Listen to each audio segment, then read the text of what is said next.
व्यक्त केलं पाहिजे. हा हिंदुस्थान म्हणजे एकेकाळी 11 वर्षापूर्वी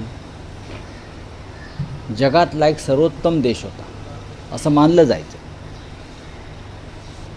आणि नरेंद्र मोदी आल्यापासून किंवा भाजपचं सरकार आल्यापासून या देशाचा जर नरक झाला असेल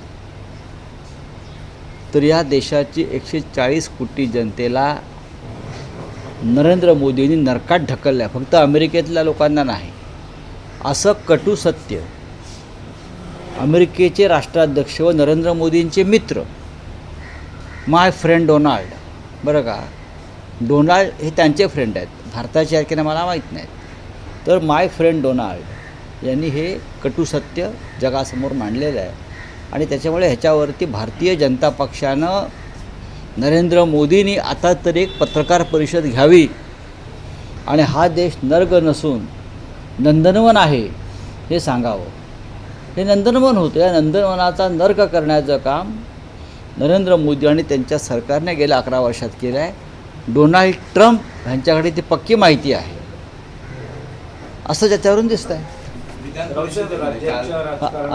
राज्याच्या राजकारणातला विषय आहे की विधान परिषदेसाठी काँग्रेस एनसीपी दोघांचाही पाठिंबा उद्धव ठाकरेंना. पाठिंबा हा शब्द चुकीचा आहे.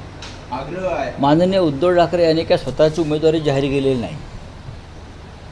उद्धव ठाकरे यांनी जाहीर केलं का मी उमेदवार आहे मला पाठिंबा द्या. पण राहुल साहेब, पण काँग्रेस एनसीपीचं